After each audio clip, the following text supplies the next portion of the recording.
Crown तो आपने बहुत देखी होंगी, लेकिन ये है क्राउन की latest shape 2022 model. Yeah, came through flexing cause they know I got the sauce.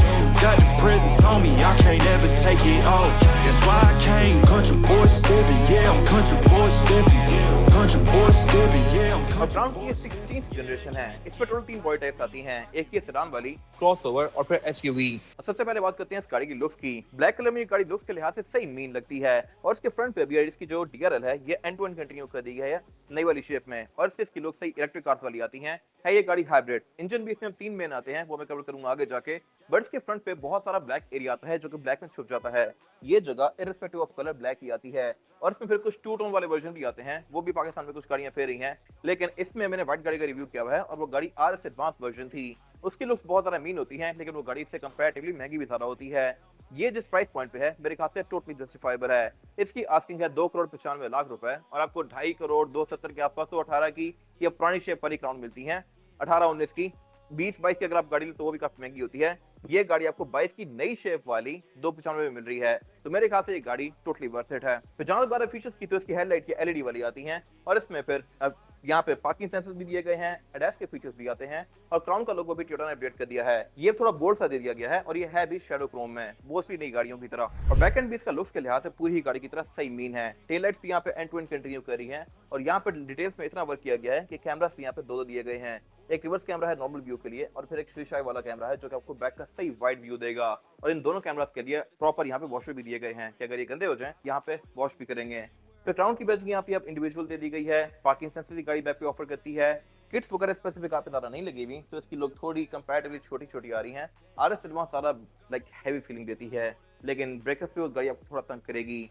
Exhaust इसमें बैक पे डुअल आते हैं, लेकिन उनके लिए प्रॉपर टिप्स नहीं दी गई, अगर होती भी मेरे ख्याल से बेहतर था। और इसमें जो ये वाले एरियाज आते हैं ये ब्लैक होते हैं इररिस्पेक्टिव ऑफ कलर।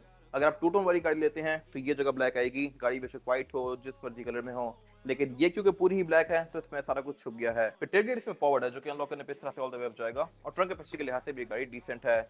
यहाँ पर आप अच्छा खासा सामान इजीली एडजस्ट कर सकते हैं, प्लस रेयर बेंचेस भी फोल्डेबल हैं। तो सेंटर में एक बॉक्स दिया गया है जहाँ से केबिन को आप यहीं से एक्सेस कर सकते हैं। बट ये गाड़ी क्योंकि हाइब्रिड है तो यहाँ पे स्पेयर टायर वगैरह नहीं आता, फंक्शन रिपेयर किट दी गई है, एंड दैट्स इट।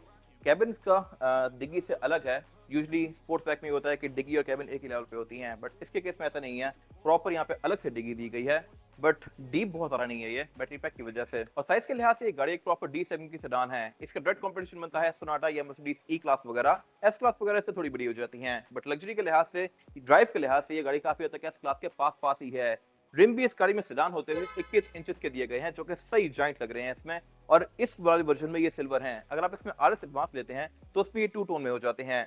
टायर इस पे ऑलमोस्ट ब्रांड न्यू लगे हुए हैं। रिम 21 इंच का मैसिव तो है ही। ये साइज यूजुअली आपको LX 570 या LX 600 में देखने को मिलता है, बट सेडान में दिया गया है। फिर इसमें हर चीज लेटेस्ट कार्स वाली है। इसके साइड मिरर डोर्स में माउंटेड है, नई LC LX वगैरह की तरह। इनमें फिर ब्लाइंड स्पॉट पॉइंटर्स भी आते हैं, कि साइड मिरर हीटेड भी हैं, इंडिकेटर भी ऑफर करते हैं, और इनमें फिर 360 डिग्री कैमरा सेटअप भी आता है। स्मार्ट एंट्री भी गाड़ी ऑफर करती है। इस स्पेसिफिक गाड़ी में रूफ हार्ड ही है, हार्ड टॉप है ये, लेकिन इसमें फिर सनरूफ वाले वर्जन भी ऑफर होते हैं। फिर यहाँ पे ये गाड़ी थोड़ी नॉर्मल सी ही है, और पाकिस्तान में ग्राउंड क्लियरेंस के लिहाज से कोई इशू नहीं करेगी। इसमें जो आरएस एडवांस वर्जन आता है वो गाड़ी थोड़ी नीचे होती है, और उसकी किट्स भी बड़ी होती हैं, जो कि थोड़ा सा आपको ब्रेकर्स पे पाकिस्तान में तंग कर सकती हैं। तो यहाँ के लिहाज से ये वाली गाड़ी आइडियल है। और जहाँ तक बात है इंटीरियर की, तो ये भी इसका लग्जरी के लिहाज से पहले वाली क्राउन से बहुत ज्यादा बेहतर है। हर चीज यहाँ पे टॉप नॉच है, और लेदर वगैरह की क्वालिटी जर्मन कार्स के बराबर पहुंचा दी गई है। सीट्स इसमें ये टू टोन में है, ब्राउन और ब्लैक के कॉम्बिनेशन में, और इसमें ये पाइपिंग कंटिन्यू की गई है जो कि लुक्स को काफी लग्जरियस बना रही हैं। फिर इसके पीछे वाली सीट जो है ये बॉस सीट है। पीछे से बंदा बैठ के सीट को इलेक्ट्रॉनिकली आगे और पीछे यहीं से कर सकता है, और ये मेरे ख्याल से बड़ी फिट चीज है। और सेम लेदर इसका सीट्स वाला कंटिन्यू किया गया है डैशबोर्ड पे भी, और डोर्स में भी। डोर भी इसके एसयूवीज की तरह अच्छे खासे मैसिव दिए गए हैं, और ये काफी नीचे तक एक्सटेंड कर रहे हैं क्योंकि इसका क्रॉसओवर वर्जन है। और इसमें फिर एम्बिएंट लाइटिंग भी आती है, साउंड सिस्टम इसमें डिसेंट है, और इसमें फिर ये जगह जगह डैशबोर्ड में भी और बाकी भी जगहों पे इंटीरियर में ब्रॉन्ज की फ्रिल्स कंटिन्यू की गई हैं। फिर इसमें जो ये सेंटर में मल्टीमीडिया दिया गया है ये भी वैसे ही जैसे ही टोयोटा की मोस्टली नई कार्स ऑफर कर रही हैं। इसमें Bluetooth, aux, navigation, USB, Android auto, Apple CarPlay ये सब आता है। क्लाइमेट कंट्रोल्स में नीचे वही दिया गया है जो कि अब टोयोटा की सारी नई गाड़ियों में आ रहा है। नई वाली कोरोला देखें आप, नई वाली प्रियस देखें, या ये कार, सारी चीजें ऑफर कर रही हैं, लेकिन इसमें कुछ चीजें एक्स्ट्रा हैं, जैसा कि हीटिंग एंड वेंटिलेटिंग वाला फंक्शन। सीट्स इसमें ये वेंटिलेटेड भी हैं, हीटिंग भी है, और इसके स्टीयरिंग व्हील में भी फिर हीटिंग वाला फंक्शन आता है, और इसके फिर साइड मिरर भी हीटेड है जो कि आप यहाँ से ऑन और ऑफ कर सकते हैं।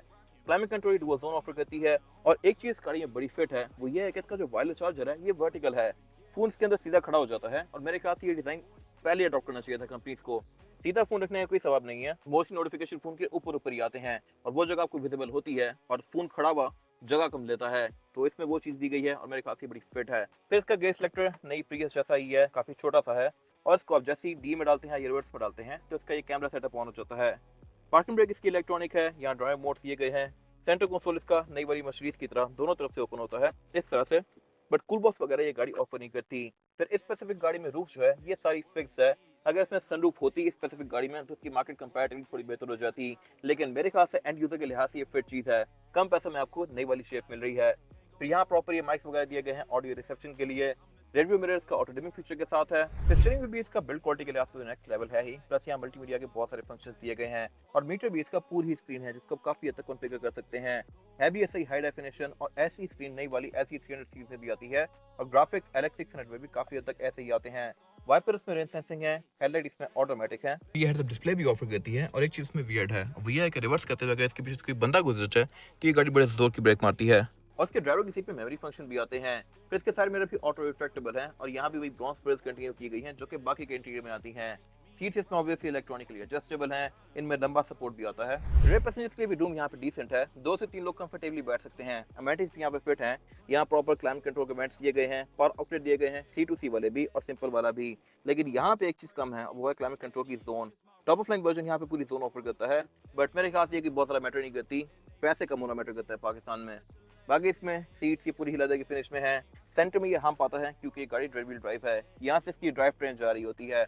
और बाकी इसके अलावा माइक्स यहाँ पे इसमें ऊपर छत में रेयर पैसेंजर्स के लिए भी दिए गए हैं ताकि बैक वाले पैसेंजर्स की आवाज़ भी फ्रंट पे प्रॉपर जाए। फिर यहाँ से मैं बैठ के अपने लेग रूम को जितना चाहे स्पेशियस बना सकता हूँ इस तरह से। इस सीट को मैं इस तरह से आगे पीछे कर सकता हूँ और ये आगे पीछे लाइक इसके नीचे से भी आगे स्लाइड और आगे सीट भी ऊपर इकट्ठे हो जाती है। मोस्टली गाड़ी में एट टाइम एक ही चीज़ होती है, ये मल्टीटास्क कर लेती है।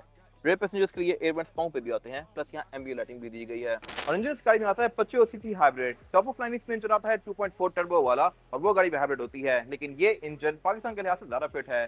टर्बो को फ्यूल के रॉन ज्यादा चाहिए होते हैं, ये इंजन पुरानी क्राउन जैसा ही है और आम पेट्रोल पे भी चल जाता है इजीली। और इसमें ट्रांसमिशन आती है ECVT। ये दोनों चीजें मिलकर इस गाड़ी की परफॉर्मेंस और एवरेज दोनों को फिट बनाती हैं। और ऑन टॉप ऑफ दैट ये गाड़ी हैवी रियर व्हील ड्राइव, तो इस पे आप टेल वगैरह भी कर सकते हैं। टॉप ऑफ लाइन वाली गाड़ी इसमें ऑल व्हील ड्राइव हो जाती है, तो उसमें आप कोई ज्यादा छक्के वगैरह नहीं मार सकते। बट एक चीज यहाँ पे वियर्ड है, वो ये है कि इसका बोनट ओपन स्टैंड से होता है। इतनी महंगी गाड़ी में भी हाइड्रोलिक नहीं दिया गया, I am not sure why.